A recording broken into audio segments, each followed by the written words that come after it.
This pump's for paying customers, not for trash like you. Officer Tomegonoic Tanner's voice cut through the Tomecho. humid afternoon air, sharp and cold. The kind of voice that made people stop and look. The kind that made you feel small even if you stood tall.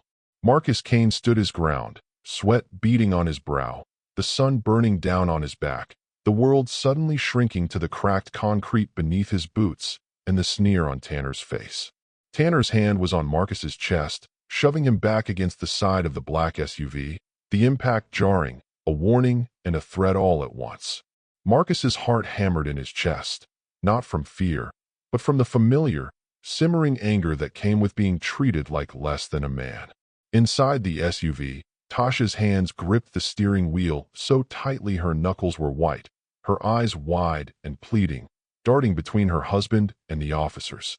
Jamal, their 16-year-old son, sat in the back seat, his phone raised, recording. His hands trembled, but his eyes were steady, determined. He'd seen this before, on the news, in viral videos, in whispered stories passed around at school. He knew what came next, and he knew that sometimes, a phone was the only shield you had. Tanner's partner, Officer Briggs, circled the vehicle, his eyes cold, his jaw clenched, his hand resting on the butt of his taser. He didn't see a family. He saw a problem. He saw a threat. He saw something that needed to be put in its place. Tanner's attention snapped to Jamal, his eyes narrowing as he spotted the phone. In a flash, he yanked open the back door, his hand shooting out to grab Jamal's wrist. The phone slipped from Jamal's grasp, clattering to the pavement, the screen shattering with a sound that seemed to echo forever. Tasha screamed, her voice raw and desperate, a mother's terror unleashed. Briggs drew his taser, aiming it at her chest, his voice a barked command. Step out of the vehicle. Now, the world seemed to hold its breath. The Kane family was no longer just a family, they were a target. The men in blue thought they were teaching a lesson, thought they were putting a thug's family in their place. But they had no idea who Marcus Kane really was. They didn't just see Marcus Kane at the gas pump. They saw his wife and son in the SUV as part of the problem. They thought they were teaching a thug's family a lesson. They had no idea they'd just attacked a high-ranking Hells Angels leader. Marcus's fists clenched at his sides, his jaw tight, every muscle in his body screaming to fight back, to protect, to do something. But he held himself in check, barely, because he knew how quickly things could spiral, how easily a wrong move could mean disaster. He looked at his son, at his wife, at the officers, and he saw the lines being drawn, the roles being assigned. He was the suspect. They were the enforcers. His family were collateral damage. The bystanders watched, some with curiosity, others with indifference, a few with their own phones raised, recording, but none stepping forward, none intervening. The world kept spinning, uncaring, as another black family was targeted, humiliated, threatened. The heat pressed down, the air thick with tension, the smell of gasoline and fear mingling in Marcus's nostrils. Tanner's grip tightened, his badge gleaming in the sunlight. You think you can just roll up here, take what you want? Not today. Not on my watch. His words were poison, dripping with contempt. Each syllable a reminder of the power he held, the power he could wield with impunity. Briggs stood by, silent but complicit, his eyes never leaving Tasha, his finger twitching on the trigger of his taser. Jamal's phone, now shattered on the ground, was his shield, his only defense. In this world, a camera was sometimes the only weapon the powerless had. But now it was gone, and the silence that followed was deafening. Tasha's scream hung in the air, raw and desperate. She wasn't just afraid for herself. She was afraid for her son, for her husband, for the life they'd built together. She knew, in her bones, that this moment could change everything. Marcus looked at Tanner, at Briggs, at the crowd. He saw the fear in his son's eyes, the pain in his wife's voice. And something inside him snapped. He remembered who he was. He remembered the life he left behind, the brotherhood, the power, the respect. He remembered the patch he used to wear, the one that made men like Tanner think twice before crossing him. But today, he wasn't wearing that patch. Today, he was just a father, just a husband, just a man trying to protect his family. But that was about to change. The gas station was a stage, and the actors were set. The tension was palpable, electric, ready to explode. This was more than just a traffic stop. This was more than just a misunderstanding. This was a declaration of war, and Marcus Kane was ready to fight. What happens when the people who think they have all the power pick the wrong man to break? What would you do if the world tried to break you in front of your family? What would you do if you had nothing left to lose? Before we go any further, comment where in the world you are watching from, and make sure to subscribe, because tomorrow's story is one you don't want to miss. Stay tuned, because this story is just getting started. Marcus Kane's mornings always started the same way, with the soft shuffle of slippers on hardwood and the gentle clink of a coffee mug against the kitchen counter. The world outside was still, the sun just beginning to filter through the blinds, painting golden stripes across the floor. He moved quietly, careful not to wake Tasha or Jamal just yet, savoring the rare peace that came before the day's demands. The kitchen was filled with the rich aroma of brewing coffee, a scent that always reminded him of home, of safety, of the life he built far from the chaos of his past. He poured 2 mugs, one for himself and one for Tasha, and set them on the table. He glanced at his phone, saw a string of missed calls and unread messages. Club business, always club business. He silenced the phone, pushed it aside. Today was supposed to be about family. Today, he promised himself, he would be present. Tasha entered the kitchen, her hair wrapped in a scarf, her eyes still heavy with sleep but soft with affection. She smiled at Marcus, a smile that spoke of years together, of battles fought and won, of trust built brick by brick. She took her coffee, sat across from him, and for a moment, they simply existed together, no words needed. The silence between them was comfortable, filled with the unspoken understanding of 2 people who had seen the world at its worst and chosen each other anyway. Jamal stumbled in next, his backpack slung over one shoulder, his phone already in hand. He was growing fast, taller every day, his voice deepening, his eyes sharp and curious. He grinned at his parents, grabbed a piece of toast, and flopped into a chair. "Morning," he mumbled, scrolling through his feed, half listening as Tasha reminded him to eat something real, as Marcus teased him about his bedhead. Breakfast was a ritual in the Kane household, a time to reconnect before the world intruded. They laughed about Jamal's latest TikTok obsession, debated the best way to make French toast, and planned their day. Marcus listened, really listened, to the sound of his family's voices, the music of their lives. He felt a deep, aching gratitude for these moments, for the ordinary magic of being together. Outside, the neighborhood was waking up. The mailman waved as he passed, the neighbor's dog barked at a squirrel, and the air was filled with the promise of a new day. Marcus watched from the window, his gaze lingering on the street, always alert, always aware. Old habits died hard. He scanned for anything out of place, any sign of trouble, but today, everything seemed normal. Tasha noticed his vigilance, the way his eyes never really rested. She reached across the table, squeezed his hand. "You're safe here," she whispered, a reminder and a plea. Marcus nodded, but he couldn't shake the feeling that safety was an illusion, a fragile thing that could be shattered in an instant.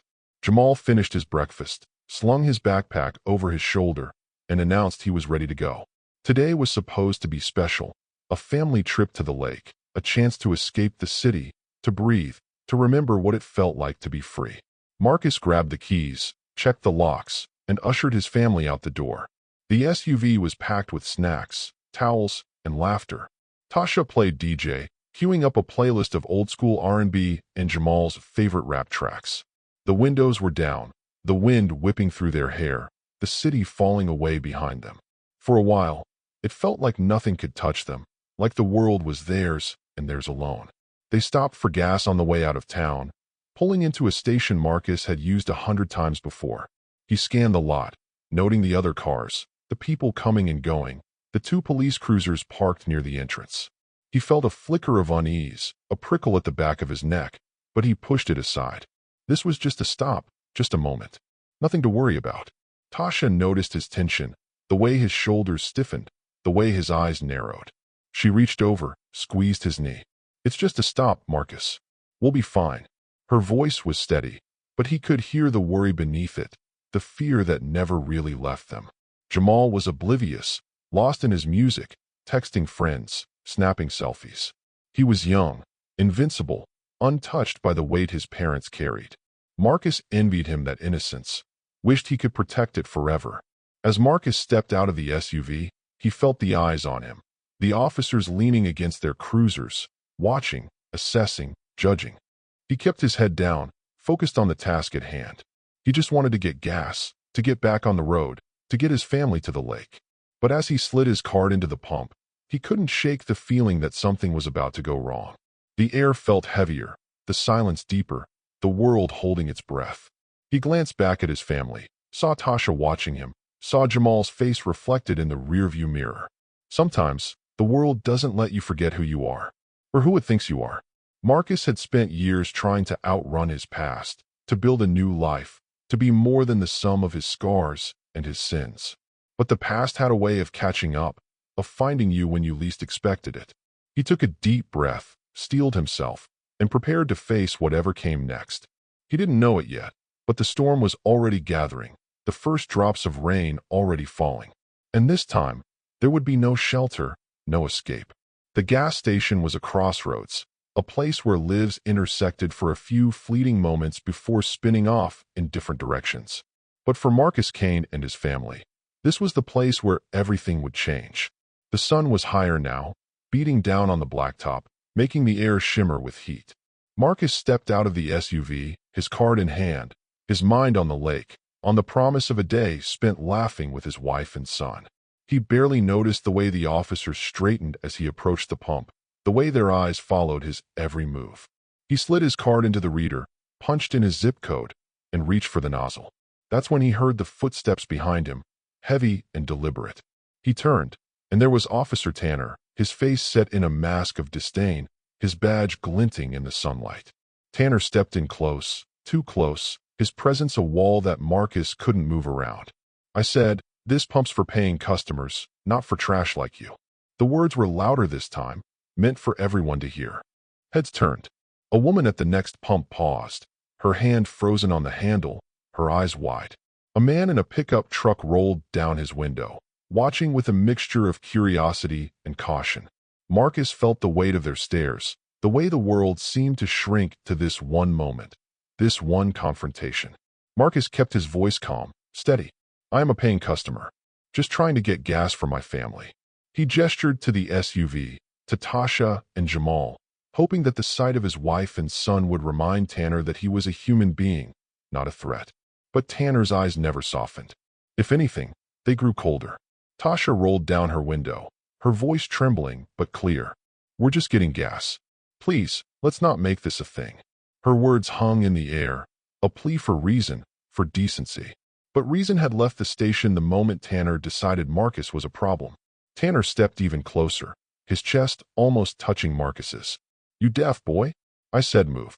The word boy landed like a slap, a reminder of every indignity Marcus had ever endured, every time he'd been made to feel small. He felt his fists clench at his sides, the old anger rising, but he forced himself to breathe, to stay in control. He couldn't afford to lose it, not here, not now, not with his family watching. Briggs, silent until now, circled the SUV, peering inside. His eyes landed on Jamal, who had his phone raised, recording. Jamal's hands shook, but he held the phone steady, his face set in a mask of determination. He'd seen the videos online, the ones that started just like this and ended in tragedy. He knew that sometimes, a camera was the only thing standing between justice and injustice. Tanner noticed the phone, his expression twisting with anger. In a flash, he yanked open the back door, his hand shooting out to grab Jamal's wrist. The phone slipped from Jamal's grasp, clattering to the pavement, the screen shattering with a sound that seemed to echo forever. Tasha screamed, her voice raw and desperate, a mother's terror unleashed. Briggs drew his taser, aiming it at her chest, his voice a barked command. "Step out of the vehicle." Now, the world erupted into chaos. Shouts, threats, the crackle of a taser. Marcus lunged toward the open door, his only thought to protect his son, but Tanner shoved him back, his hand dropping to his holster, his eyes daring Marcus to make a move. The bystanders watched, some with their own phones raised, others frozen in place, fear and uncertainty etched on their faces. No one stepped forward. No one intervened. Jamal was sobbing now, his wrist red where Tanner had grabbed him, his eyes wide with terror. Tasha was screaming, her hands raised in surrender, her body shaking with fear. Marcus stood between them and the officers, his body a shield, his mind racing. He wanted to fight, to scream, to make them see his family's humanity, but he knew how quickly things could spiral out of control. Tanner's voice was a low growl. "You people never learn, do you? Always got to make a scene." He spat the words, his contempt clear. Briggs kept the taser trained on Tasha, his finger twitching on the trigger. The threat was real, immediate, and Marcus knew that one wrong move could end in disaster. The gas station attendant peeked out from behind the counter, his face pale, his eyes darting between the officers and the family. He didn't call for help. He didn't say a word. He just watched, silent and complicit. Marcus looked at his son, at his wife, at the shattered phone on the ground. He felt something inside him break, a line crossed, a boundary violated. He had spent years trying to leave his past behind, to build a life of peace and dignity, but in this moment, all of that seemed like a cruel joke. The chaos swirled around him, a storm of fear and anger and helplessness. He wanted to believe that someone would step in, that justice would prevail, but deep down, he knew better. He had seen too much, lived through too much, to believe in fairy tales. As the officers barked orders and the bystanders watched in silence, Marcus made a silent vow. This would not be the end of his story. He would not let his family be broken, not by these men, not by this world. He would find a way to fight back, to reclaim his dignity, to show his son that there was still hope, still strength, still a reason to believe. But for now, all he could do was stand his ground, hold his family close, and pray that the storm would pass without destroying everything he loved. The silence that followed was heavier than the heat, thicker than the humidity pressing down on the city. The officers were gone, their cruisers disappearing down the street, leaving behind only the echo of their voices and the memory of their hands. The gas station, once a place of routine and normalcy, now felt like a crime scene. The air was still, but everything inside Marcus Kane was in motion: rage, shame, helplessness, and a pain so deep it felt like it might never leave. Marcus knelt beside Jamal, who sat on the curb, cradling his wrist. The boy's eyes were wide, his face streaked with tears, his breath coming in short, ragged bursts. Marcus reached out, his hands gentle, checking for bruises, for breaks, for anything he could fix. But there was nothing he could do for the wounds that didn't show, the ones that lived in the heart, in the mind, in the soul. Tasha stood a few feet away, her arms wrapped around herself, her body shaking. She stared at the shattered phone on the ground, as if it were a piece of her own heart, broken and discarded. Her lips moved in silent prayer, or maybe in silent curses. Marcus couldn't tell. He wanted to go to her, to hold her, to promise her that everything would be all right, but the words caught in his throat. He didn't believe them himself. No one came to help. The bystanders who had watched the scene unfold slipped away, their eyes averted, their faces blank. The gas station attendant disappeared behind the counter, pretending to be busy, pretending not to have seen. The world moved on, indifferent to the pain left behind. Jamal's voice was barely a whisper. "Why did they do that, Dad?" "We didn't do anything." The question hung in the air, unanswered, unanswerable. Marcus felt the weight of it settle on his shoulders, heavier than any burden he'd ever carried. He wanted to tell his son the truth, wanted to explain the world's cruelty, its injustice, its blindness. But how do you explain hate to a child? How do you tell him that sometimes being good isn't enough? Tasha finally moved, her steps slow and unsteady. She knelt beside Marcus and Jamal, her hands trembling as she brushed the hair from her son's forehead. "It's over now," she said, her voice raw. "We're going home." But Marcus knew it wasn't over. Not really. The damage was done, the scars already forming. He picked up the broken phone, the glass biting into his fingers. He turned it over, hoping against hope that the video had survived, that there was some record of what had happened, some proof that they weren't just making it up. But the screen was black, unresponsive, the memory inside as shattered as the family who owned it. They climbed back into the SUV, the silence between them thick and suffocating. Tasha drove, her hands shaking on the wheel, her eyes fixed on the road ahead. Jamal stared out the window, his face turned away, his shoulders hunched.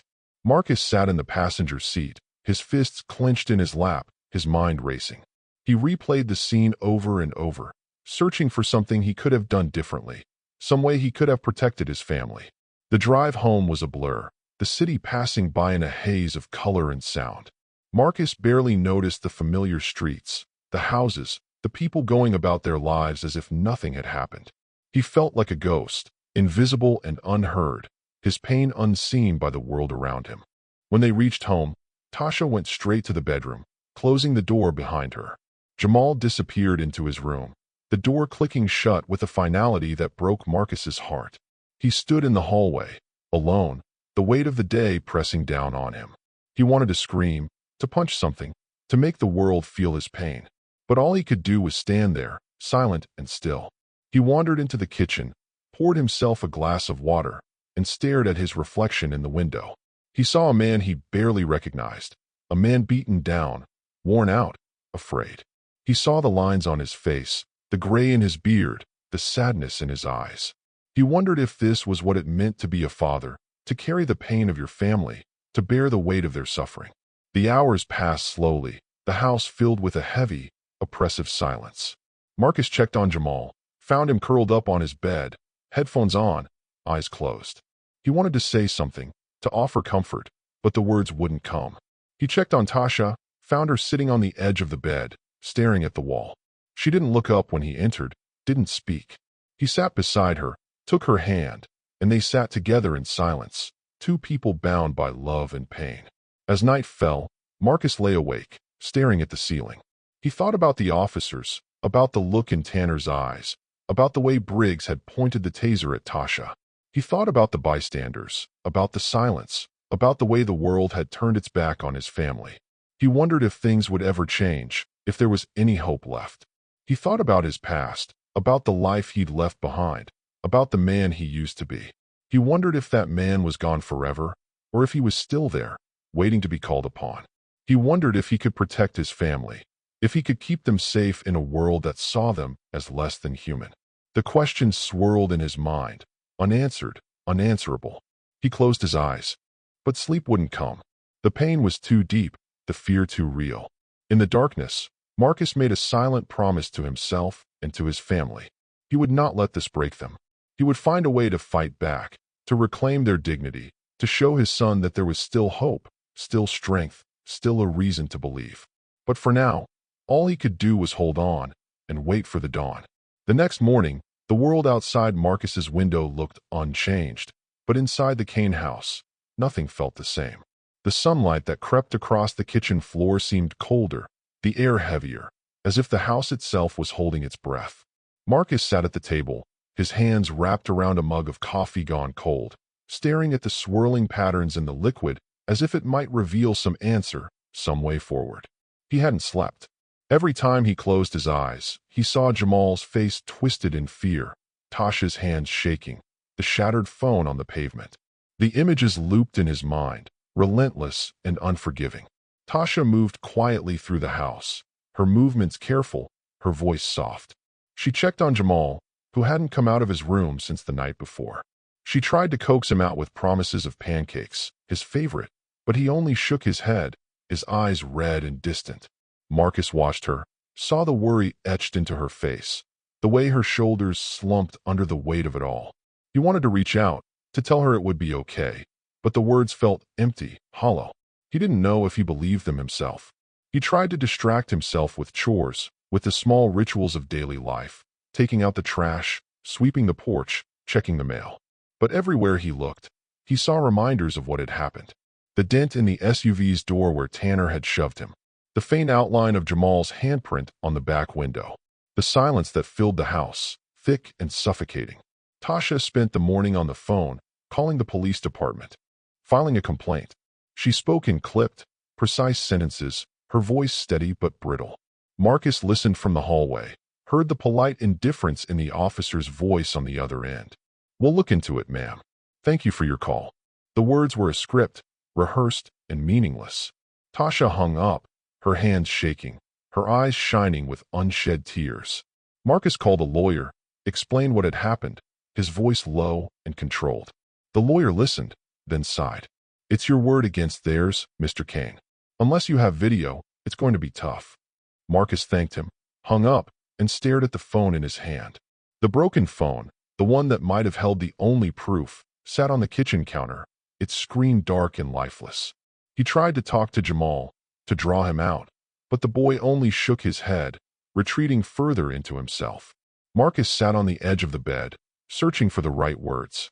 "I know you're scared, son. I know it hurts. But we can't let them win. We can't let them take away who we are." Jamal didn't respond, just pulled the covers tighter around himself, his eyes fixed on the wall. At work, Marcus's boss called him into the office. "Heard about what happened," he said, his voice awkward, his eyes darting away. "Maybe take a few days off. Let things cool down." Marcus nodded, understanding the unspoken message. No one wanted trouble. No one wanted to get involved. The world seemed to close in, the walls pressing tighter with every passing hour. Marcus felt trapped, powerless, a stranger in his own life. He wandered into the garage, sat on the old stool beside his Harley, and stared at the club patch hanging on the wall. Hell's Angels. The words were a reminder of who he used to be, of the life he'd left behind for the sake of his family. He ran his fingers over the leather, remembering the brotherhood, the loyalty, the power. He'd walked away from that world, built something new, something better. But now, he wondered if he'd made a mistake. Tasha found him there, her eyes red, her voice trembling. "You can't go back, Marcus. Not for us. Not for this." He shook his head, his jaw tight. "What if it's the only way to keep you safe?" She knelt beside him, took his hands in hers. "We're not those people anymore. We can't fight the world. We just have to survive it." But Marcus wasn't sure he could live with that. He wasn't sure he could teach his son to accept injustice, to swallow his pride, to hide who he was. He wanted to believe there was another way, a better way, but every door seemed closed, every path blocked. That night, as the house settled into uneasy silence, Marcus sat alone in the dark, the weight of his choices pressing down on him. He thought about the men he used to ride with, the power they wielded, the respect they commanded. He thought about the promise he'd made to Tasha, to leave that life behind, to be a better man. But what good was being better if it meant being powerless? What good was peace if it meant living in fear? He stared at the patch, at the memories it held, and felt something shift inside him. He wasn't sure what he was going to do, but he knew he couldn't do nothing. He couldn't let his family be broken, couldn't let his son grow up believing that this was all there was. But that was only the beginning. Of course, here is section 6 of your story, written in a cinematic, immersive style, approximately 1,000 words, with no scene cues or headings, just pure narrative, as if ready for a voiceover. The days that followed blurred together, each one heavier than the last. The Kane house, once filled with laughter and music, now echoed with silence and the quiet sounds of people trying not to break. Marcus moved through his routines like a ghost, his mind always circling back to the gas station, to the look in Tanner's eyes, to the way Jamal's hands had trembled as his phone was ripped away. He tried to be present, to be strong. But the world outside their door felt colder, more dangerous, and every shadow seemed to hold a threat. Tasha barely slept. She jumped at every sound, every car door slamming outside, every unexpected knock. She kept the curtains drawn, the doors locked, her phone always within reach. She called the police department again, pressing for answers, for justice, but each time she was met with the same polite indifference. "We're looking into it, ma'am. These things take time." The words were a wall, and behind it, nothing changed. Jamal refused to leave the house. He spent his days in his room, headphones on, eyes glued to his screen, lost in a world of games and music and anything that wasn't real. Marcus tried to reach him, to coax him outside, to remind him of the boy he'd been before, but Jamal only shook his head, his voice flat and distant. "What's the point, Dad? They're just going to do it again." The words cut deeper than any wound, and Marcus felt helpless, watching his son's light dim. At the grocery store, Marcus felt the eyes on him. Some people looked away, pretending not to see. Others stared, their faces a mix of pity and suspicion. He heard the whispers, caught fragments of conversation. "That's the guy from the gas station. Did you see the video? I heard he used to be in a gang." The rumors spread, twisting the truth, turning his family's pain into gossip. He kept his head down, finished his shopping, and left as quickly as he could. One afternoon, Marcus found a note tucked under his windshield wiper. The paper was cheap, the handwriting jagged and angry. Stay in your place. No signature, no explanation, just a threat. He showed it to Tasha, her face draining of color as she read the words. We have to leave, Marcus. We have to get out of here. But Marcus knew running wouldn't solve anything. He was tired of running. He tried to go back to work, but the atmosphere had changed. His co-workers avoided him, their conversations stopping when he entered the room. His boss called him in again, his tone apologetic but firm. We're getting complaints, Marcus. People are uncomfortable. Maybe it's best if you take some more time. Marcus nodded, the words settling over him like a shroud. He was being pushed out, bit by bit, the world telling him he didn't belong. The pressure built, each day heavier than the last. Marcus felt it in his bones, in the way his hands shook when he thought no one was looking, in the way his heart raced every time he saw a police cruiser. He started having nightmares, flashes of blue lights, the crackle of a taser, Jamal's scream echoing in the dark. He woke up drenched in sweat, his breath coming in gasps, the fear as real as the day it happened. One night, as he sat alone in the garage, his phone buzzed. It was an old friend from the club, a voice he hadn't heard in years. Heard what happened, brother. You need anything, you call. Marcus hesitated, the words hanging in the air. He didn't want to drag his family back into that world, didn't want to become the man he used to be. But the offer lingered, a lifeline he wasn't sure he could refuse. Tasha found him there, her eyes tired, her voice soft. You're thinking about going back, aren't you? Marcus didn't answer, but she saw the truth in his silence. She knelt beside him, her hands gentle on his shoulders. I'm scared, Marcus. I'm scared for you, for Jamal, for all of us. But I can't lose you to that life again. Promise me you'll be careful. He nodded, but the promise felt fragile, easily broken. Jamal started having nightmares too. He woke up screaming, convinced the police were coming for him, that they would break down the door and take him away. Marcus sat with him, holding him until he fell asleep, whispering promises he wasn't sure he could keep. I won't let anything happen to you, son. I swear it. The exhaustion wore on all of them, a constant weight that never lifted. Marcus felt isolated, cut off from the world, from his friends, from the life he'd tried so hard to build. He started to wonder if he'd ever feel safe again, if his family would ever laugh without fear, if Jamal would ever be the boy he used to be. But in the midst of the darkness, a new clue emerged. Marcus received an anonymous email, grainy footage from the gas station's security camera, showing the confrontation, the violence, the fear. It wasn't perfect, but it was something. Proof that they weren't just making it up, that their pain was real. Marcus watched the video over and over, hope flickering in his chest for the first time since that day. He showed it to Tasha, her eyes filling with tears as she watched the scene play out. Maybe this will help, she whispered, her voice trembling. Maybe someone will listen now. Marcus nodded, determination hardening in his chest. The world had pushed them to the edge, but they weren't going to fall. Not yet. He looked at his family, at the scars they carried, at the strength that still burned in their eyes. The fight wasn't over. It was just beginning. And for the first time in days, Marcus felt something he hadn't felt in a long time. Hope. Marcus sat in the garage long after the house had gone quiet, the only light a thin strip of moonlight slipping through the window and falling across the old Harley. The bike was more than a machine. It was a relic of another life, a life he'd buried for the sake of his family. He ran his hand over the cool metal, feeling the familiar ridges and dents, each one a memory, a story, a scar.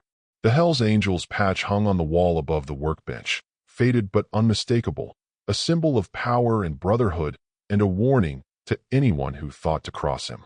He'd left that world behind, traded the roar of engines and the thrill of the open road for the quiet joys of fatherhood and the steady comfort of Tasha's love. But now, as the weight of the past weeks pressed down on him, he wondered if he'd made a mistake. He thought about Jamal, about the fear in his son's eyes, the way he flinched at every loud noise, the way he'd stopped laughing, stopped dreaming. He thought about Tasha, her strength and her worry, the way she tried to hold the family together even as she was falling apart inside. He thought about the note on his windshield, the whispers at work, the way the world seemed to close in around them, tighter and tighter, until there was no room left to breathe. Marcus had always believed he could outrun his past, that he could build something new, something better. But the world had a way of reminding him who he was, of dragging him back into the fight whether he wanted it or not. He tried to play by the rules, to trust the system, to believe that justice would prevail. But the system had failed him, just as it had failed so many others. The police had dismissed their complaint, the community had turned its back, and even his job had become a place of suspicion and isolation. He stared at the patch, at the bold red and white letters, and felt something shift inside him. The fear that had held him back, that had kept him silent, began to burn away, replaced by something harder, sharper. Determination. Resolve. He was done waiting for someone else to save them. He was done hoping for justice from people who saw him as less than human. If the world wanted a fight, he would give them one. He picked up his phone, scrolled through his contacts until he found the number he hadn't called in years. His finger hovered over the screen, doubt flickering in his chest. But then he thought of Jamal, of Tasha, of the life they'd built together, and he pressed call. The phone rang twice before a familiar voice answered, rough and gruff and unmistakably loyal. Kane. Been a long time. Marcus's voice was steady, his words measured. I need a favor. I need the club. There was a pause on the other end, then a low chuckle. We got you, brother. Whatever you need. Relief and fear mingled in Marcus's chest. He knew what this meant, knew the risks, but he also knew he had no other choice. He ended the call and sat in the silence, the weight of his decision settling over him. He wasn't the man he used to be, but he wasn't powerless either. He would fight for his family, for their dignity, for their right to exist without fear. He would remind the world that Marcus Kane was not a man to be broken. He went inside, found Jamal sitting on his bed, knees pulled to his chest, eyes red from crying. Marcus sat beside him, the mattress dipping under his weight. For a long moment, neither of them spoke. Then Marcus put his arm around his son, pulled him close. I know you're scared, son. I know it feels like the world is against us. But I promise you, I will never let anything happen to you. Not while I'm here. Jamal looked up at him, his voice small but steady. What are you going to do, Dad? Marcus smiled, but there was steel in his eyes. Whatever it takes. He found Tasha in the kitchen, her hands wrapped around a mug of tea, her eyes tired but watchful. She looked at him, searching his face for answers, for reassurance. You sure about this? She asked, her voice barely above a whisper. Marcus nodded, his jaw set. No one is coming to save me. No one is coming to save us. We save ourselves. Tasha reached out, took his hand in hers, squeezed it tight. Just come back to me. That's all I ask. Marcus kissed her forehead, held her close. Always. That night, as the city slept, Marcus lay awake, his mind racing with plans and possibilities. He thought about the club, about the brothers who would stand with him, about the power they still held. He thought about the risks, about the line he was about to cross, but he knew there was no other way. The world had pushed him to the edge, and now he was ready to push back. He closed his eyes, the image of the Hell's Angels patch burned into his mind, and made a silent vow. He would not let his family be broken. He would not let fear win. He would fight, not just for himself, but for every father, every son, every family who had ever been told they didn't belong. And as the first light of dawn crept through the window, Marcus Kane was no longer afraid. The morning after Marcus made his decision, the world felt different. The air was charged, as if the city itself sensed a storm on the horizon. Marcus moved with a new purpose, his steps sure, his eyes clear. He showered, shaved, and pulled on a shirt that fit snug across his broad shoulders, the faded outline of old tattoos just visible beneath the fabric. He looked in the mirror and saw not just a father or a husband, but the man he used to be, the man who had survived things most people couldn't imagine, the man who had once been feared and respected in equal measure. Tasha watched him from the doorway, her arms folded, her face a mixture of worry and pride. She didn't say anything, but Marcus could feel her eyes on him, could feel the silent questions she wanted to ask. He gave her a small, reassuring smile, the kind that said, I know what I'm doing, even if he wasn't sure he did. She nodded, accepting his answer, trusting him the way she always had. Jamal came into the kitchen, his movements slow, his eyes still shadowed by the events of the past week.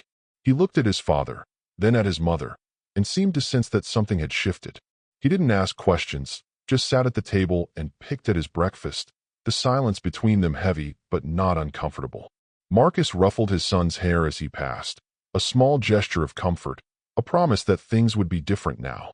After breakfast, Marcus stepped out into the garage and stared at the Harley. He hadn't ridden it in years, not since Jamal was a little boy, not since he'd promised Tasha that he was done with that life. But today, the bike called to him, a symbol of everything he'd tried to leave behind and everything he might need to become again. He ran his hand over the handlebars, feeling the cool metal, the weight of memory and possibility. He pulled out his phone and sent a message to the number he'd called the night before. The reply came almost instantly. "We're ready. Just say when and where." Marcus typed out the details, his fingers steady, his mind clear. He knew what he was asking, knew what it meant to call in the club, to bring that world back into his life. But he also knew he had no choice. The world had made its move, and now it was his turn. He spent the rest of the day gathering everything he needed: documents, the broken phone, the security footage from the anonymous email. He made copies, stored them in different places, sent them to people he trusted. He wasn't just preparing for a fight, he was preparing for war.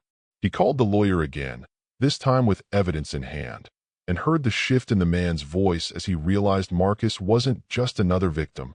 He was a man with power, with connections, with a story that needed to be told. Tasha helped him, her hands steady even as her eyes betrayed her fear. She called friends, reached out to community leaders, started to build a network of support. She was scared, but she was also angry, and that anger gave her strength. She refused to let her family be silenced, refused to let the world turn away. Together, they became a team, united by love and by the need to protect what was theirs. As the sun began to set, Marcus heard the distant rumble of engines. One by one, the bikes arrived, their riders pulling up in front of the house, their presence a silent warning to anyone who might be watching. The neighbors peeked through their curtains, some with fear, others with curiosity, but no one dared to come outside. The club members greeted Marcus with hugs, with handshakes, with the kind of loyalty that could not be bought or faked. They listened as he told his story, their faces hardening with every detail, their resolve growing stronger. "We're not looking for trouble," Marcus said, his voice steady. "But we're not running, either. My family was attacked. I want the world to know.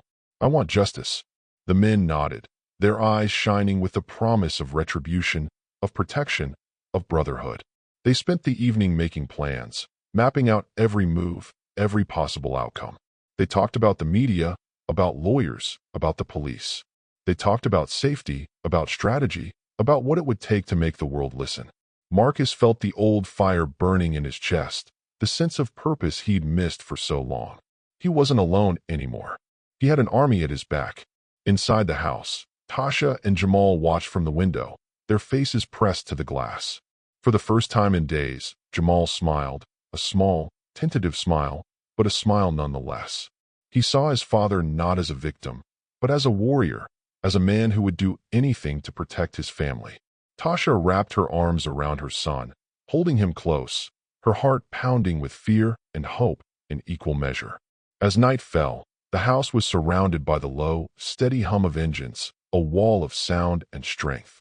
Marcus stood on the porch, looking out at the men who had come for him, who had come for his family. He felt the weight of their loyalty, the power of their presence, and knew that whatever happened next, he would not face it alone. He looked up at the sky, the stars just beginning to appear, and made a silent promise to himself and to his family. Tomorrow, everything changes. The morning arrived with a strange, electric stillness.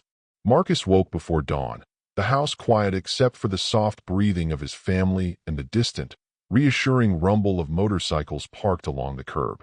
He moved through the house with purpose, checking locks, peering through curtains, making sure everything was as it should be. He felt the weight of what was coming, but for the first time in days, he didn't feel alone. The club was here. His brothers were here. And today, the world would finally see the truth. He sat at the kitchen table, the broken phone and the USB drive with the security footage laid out in front of him. Tasha joined him, her hair pulled back, her eyes clear and determined. She poured them both coffee, her hands steady. They didn't need to speak. Everything that needed to be said had already been spoken in the long, sleepless hours of the night. They were ready. Jamal came in, rubbing his eyes, surprised to see his parents awake and alert. He looked at the evidence on the table, then at his father. "Is it really happening today?" he asked, his voice small but hopeful. Marcus nodded, reaching out to squeeze his son's shoulder. "It's happening. We're not hiding anymore." As the sun rose, the street outside began to fill with unfamiliar cars and vans. News crews set up tripods and microphones, their logos bright and bold. Reporters milled about, whispering to each other, glancing nervously at the line of bikers standing guard. The neighbors watched from behind curtains, their curiosity barely contained. The story had spread, first through whispers, then through social media, and now it was everywhere. Family attacked by police. Father is high, ranking Hell's Angels leader. The headline was on every screen, every feed, every tongue. Marcus's lawyer arrived, a sharp, dressed woman with a voice that could cut glass. She reviewed the footage, the complaint, the threats, and nodded. "This is enough. More than enough. We're going to make them listen." She handed Marcus a folder, thick with documents, and explained the plan. Press conference first, then the official complaint, then the lawsuit. The world would know what had happened. The world would have to choose a side. Tasha stood by Marcus's side as the lawyer led them out to the front yard. The cameras flashed, the microphones thrust forward. The questions coming fast and hard. Marcus took a deep breath, feeling the eyes of the world on him, and began to speak. He told the story, not just of the gas station, but of every indignity, every threat, every time he'd been made to feel less than. He spoke for himself, for his family, for every person who had ever been told to stay in their place. Jamal stood beside him, his head high, his eyes shining with pride and fear. Tasha held his hand, her grip strong and steady. The club members flanked them, silent and imposing, a wall of leather and steel and loyalty. The reporters listened, their faces a mix of shock and outrage, their pens flying across notepads. Then the lawyer played the footage. The grainy video flickered on a portable screen, showing Tanner's face twisted with hate, Briggs's taser aimed at Tasha, Jamal's phone smashed to the ground. The crowd gasped, the truth undeniable. The story was no longer just words, it was images, sound, proof. The world could not look away. The police department responded quickly, issuing a statement promising a full and thorough investigation. The chief called Marcus personally, his voice tight and formal, offering apologies and assurances. But Marcus heard the fear beneath the words, the knowledge that this was bigger than any one man, any one family. The truth was out, and there was no putting it back in the box. Civil rights groups reached out, offering support, resources, and a platform. Activists flooded the street, their signs and chants echoing through the neighborhood.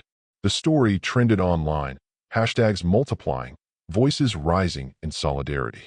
For the first time, Marcus felt the tide turning, felt the world shifting beneath his feet. But with the relief came a new fear. The threats increased, anonymous calls, hateful messages, warnings to back down. The police presence in the neighborhood doubled, cruisers circling the block, officers watching from a distance. The club tightened their watch, never leaving the house unguarded, always ready for whatever might come. Inside, the Kane family clung to each other, their bond stronger than ever. They knew the fight wasn't over. They knew the world could be cruel, that justice was never guaranteed. But they also knew they were not alone. They had each other. They had the club. They had the truth. As night fell, Marcus sat on the porch, the city buzzing with the energy of change. He looked at Tasha, at Jamal, at the brothers who had come to stand with him, and felt a strange mix of hope and dread. The truth was out. The world was watching. And now, there was no going back. The city was alive with tension, the kind that made every sound sharper, every movement more significant.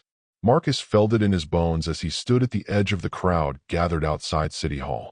The press conference had drawn more than just reporters and activists. There were neighbors, strangers, bikers in club colors, and people who had never met the Kane family, but saw their own story reflected in the headlines. The air was thick with anticipation, the kind that comes before a storm. Marcus stood tall, Tasha and Jamal at his side, the lawyer just behind them, her face set and determined. The Hells Angels brothers formed a silent wall at their backs, their presence a warning and a promise. The city's eyes were on them, and Marcus could feel the weight of every gaze, every camera, every hope and fear.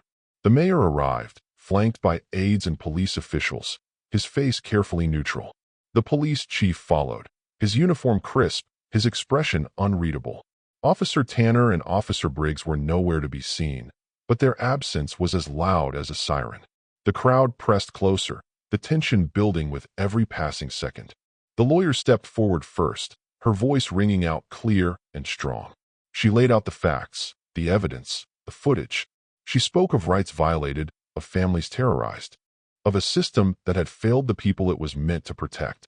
She demanded accountability, not just for the Canes, but for every family who had ever been silenced, every voice that had ever been ignored. Then it was Marcus's turn. He took the microphone, his hands steady, his voice low but powerful. He spoke not just of the gas station, but of a lifetime of being watched, judged, threatened. He spoke of the fear in his wife's eyes, the pain in his son's voice, the way the world had tried to make them small.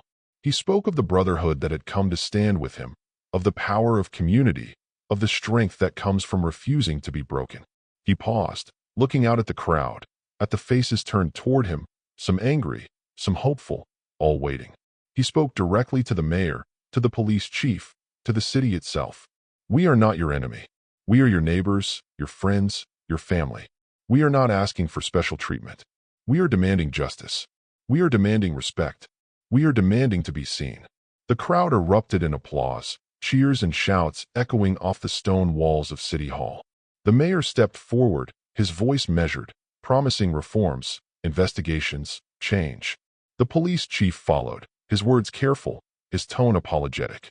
He announced that Tanner and Briggs had been suspended, pending a full investigation.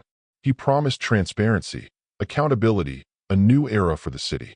But Marcus saw the doubt in the crowd, the skepticism in their eyes. They had heard these promises before.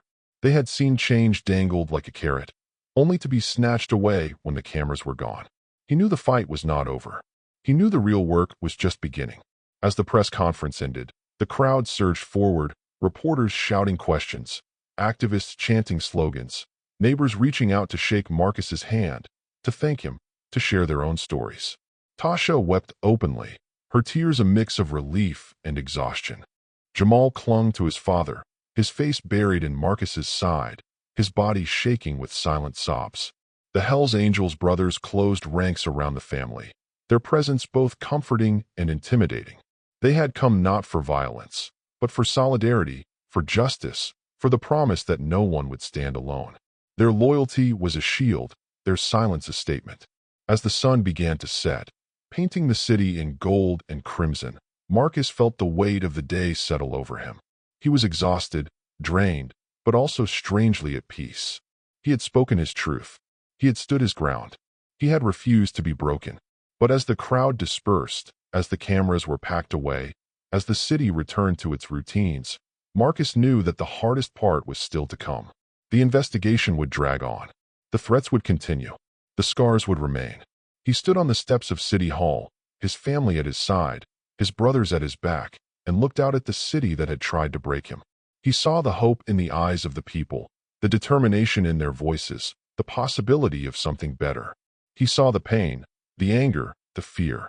He saw himself, reflected in every face. For a moment, the world was silent. The noise, the chaos, the fear, all of it faded away, leaving only the beating of his heart, the warmth of his family's embrace, the knowledge that he had done what he had to do. He closed his eyes, took a deep breath, and let the silence wash over him. It was not the end. It was not even the beginning of the end. But it was a moment of truth, a moment of courage, a moment that would echo long after the crowd had gone. And in that moment, Marcus Kane knew that he had changed the world, if only a little, if only for a day. The city's noise faded as the Kane family returned home, the adrenaline of the day replaced by a deep, aching exhaustion. The house felt different now, as if the walls themselves had absorbed the tension, the hope, the fear. Marcus closed the door behind them and leaned against it, his shoulders sagging under the weight of everything that had happened. Tasha set her purse on the table and let out a long, shaky breath. Jamal dropped his backpack by the stairs and disappeared into his room without a word. For a while, No one spoke. The silence was thick, but it wasn't empty. It was the silence of survivors, of people who had stood at the edge and not fallen. Marcus wandered into the kitchen, poured himself a glass of water, and stared out the window at the street. The motorcycles were gone now, the club brothers having melted away into the night, their promise of protection lingering in the air like the scent of gasoline and leather. The neighborhood was quiet, the world moving on as if nothing had happened. Tasha joined him, her hand finding his, her touch grounding him. She rested her head on his shoulder, and for a moment, they simply stood together, drawing strength from each other. "You did good today," she whispered, her voice hoarse from tears and shouting. Marcus shook his head, a bitter smile tugging at his lips. "We did what we had to do. That's all." Upstairs, Jamal sat on his bed, knees pulled to his chest, headphones on but no music playing. He stared at the wall, replaying the day in his mind. The cameras, the crowd, the way his father's voice had carried over the noise, strong and unyielding. He felt pride, yes, but also a strange emptiness, a sense that something had been lost forever. He wondered if he would ever feel safe again, if he would ever be able to walk down the street without looking over his shoulder. Marcus checked on him, standing in the doorway, unsure of what to say. Jamal looked up, his eyes red but clear. "Are they going to come back?" he asked, his voice barely above a whisper. Marcus crossed the room, sat beside his son, and pulled him close. "I don't know," he admitted. "But whatever happens, we face it together. Always." The night stretched on, slow and heavy. Tasha made tea, her hands moving automatically, seeking comfort in the familiar ritual. Marcus sat at the kitchen table, the events of the day replaying in his mind. He thought of the mayor's promises, the police chief's apologies, the crowd's cheers. He thought of the threats, the fear, the way the world had watched and judged and moved on. He wondered if anything would really change, if justice would ever come, or if this was just another story that would fade with time. He felt the ache of old wounds, the scars of battles fought and lost. He thought of the club, of the life he'd left behind, of the man he'd tried so hard not to be. He wondered if he could ever truly escape that world, or if it would always be a part of him, lurking in the shadows, waiting to be called upon. Tasha joined him, her eyes tired but resolute. "We're still here," she said, her voice steady. "We're still together. That's what matters." Marcus nodded, reaching for her hand, holding it tight. He knew she was right, but the pain lingered, a reminder of how close they had come to losing everything. The hours passed, the house settling into a fragile peace. Jamal finally drifted off to sleep, his breathing slow and even. Tasha curled up beside Marcus on the couch, her head on his chest, her hand over his heart. They didn't speak, didn't need to. The silence between them was full of love, of gratitude, of the knowledge that they had survived. Marcus stared at the ceiling, his mind racing with thoughts and fears and hopes. He knew the fight wasn't over. He knew there would be more battles, more pain, more moments when the world tried to break them. But he also knew they were stronger now, forged in the fire of adversity, bound together by something unbreakable. He thought of the people who had stood with them, the club brothers, the neighbors, the strangers who had reached out in solidarity. He thought of the ones who had turned away, who had chosen silence over action. He wondered what kind of world Jamal would inherit, what kind of man his son would become. As the first light of dawn crept through the window, Marcus closed his eyes and let himself rest. The city was quiet, the world still turning, the future uncertain. But for now, in this moment, they were safe. They were together, and that was enough. The pain would fade, the scars would heal, but the memory of this day would linger, a reminder of what they had endured, of what they had overcome.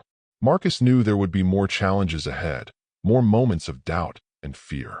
But he also knew they would face them together, as a family, as survivors, as warriors.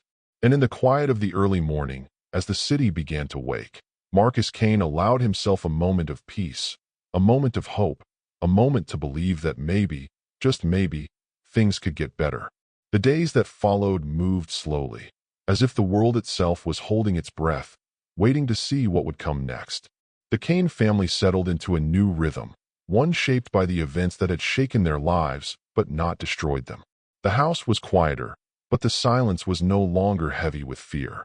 It was the silence of healing, of wounds beginning to close, of people learning to breathe again. Marcus found himself watching the world with new eyes.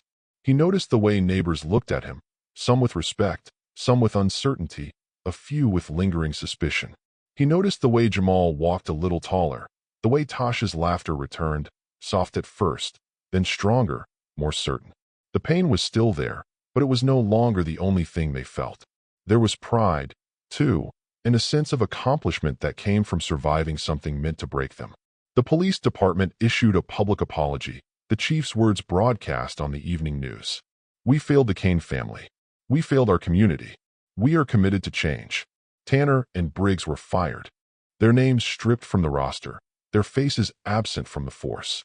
The city council announced new reforms, body cameras, community oversight, mandatory de-escalation training.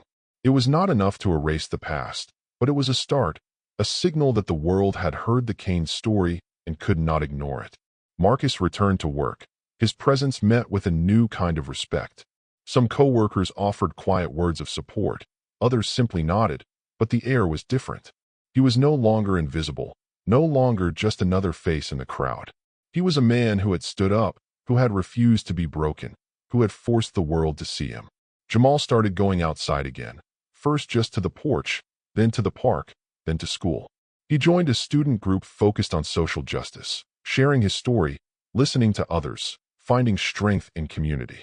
He started a podcast with friends, talking about what it meant to be young and black in America, about fear and hope and the power of speaking out. His voice, once small and uncertain, grew stronger with each episode. Tasha became an advocate, volunteering with local organizations, helping other families navigate the system, find resources, tell their stories. She spoke at city council meetings, at rallies, at schools. Her words were powerful, her presence a reminder that change was possible, that survival was not enough, that thriving was the real victory. The Club brothers remained close, their loyalty unwavering. They checked in on the family, offered protection when needed, but mostly, they became part of the Kane's extended family. Barbecues in the backyard, laughter echoing through the house, the roar of motorcycles a familiar comfort rather than a threat. Marcus rode his Harley again, Jamal sometimes joining him, the two of them flying down the highway, the wind in their faces, the past receding behind them. The lawsuit moved forward, the city settling out of court. The money used to start a scholarship fund in Jamal's name, dedicated to helping young people from the neighborhood pursue their dreams. The story faded from the headlines, replaced by new scandals, new tragedies, but its impact lingered. People remembered. People changed. Marcus and Tasha found themselves talking late into the night, their conversations deeper, more honest. They spoke of fear and love, of the future they wanted for Jamal, of the world they hoped to build. They argued sometimes, the pain still raw, but they always came back to each other, their bond stronger for what they had endured. One evening, as the sun set and the city glowed gold and pink, Marcus sat on the porch, Tasha beside him, Jamal shooting hoops in the driveway. The air was warm, the world quiet, the future uncertain but no longer terrifying. Marcus watched his son, saw the joy in his movements, the confidence in his smile, and felt a surge of hope. He thought of the journey they had taken, the pain and the fear, the moments when it seemed like the world would never change. He thought of the people who had stood with them, the strangers who had become friends, the community that had rallied around them. He thought of the scars they carried, visible and invisible, and realized that they were not just reminders of what they had survived, but of what they had overcome. The world was not perfect. There was still injustice, still pain, still moments when the past threatened to pull them under. But there was also hope and love and the knowledge that they had the strength to face whatever came next. As the stars appeared, one by one, Marcus reached for Tasha's hand, holding it tight. She leaned her head on his shoulder, her breath warm against his skin. Jamal laughed, the sound bright and clear, and for a moment, everything was exactly as it should be. They had been tested, broken, rebuilt. They had found their way through the darkness, together. And as the night settled over the city, Marcus Kane knew that whatever the future held, they would face it as a family, unafraid. There are moments in every life that change everything. Sometimes they arrive with warning, sometimes they crash down without mercy, but always, they leave a mark. For Marcus Kane and his family, the mark was deep, a scar that would never fully fade, a memory that would echo through every quiet moment, every burst of laughter, every silent prayer. But scars are not just reminders of pain. They are proof of survival, of endurance, of the power to heal. In the months that followed, the world kept turning. New stories filled the news, new faces appeared on screens, new tragedies demanded attention.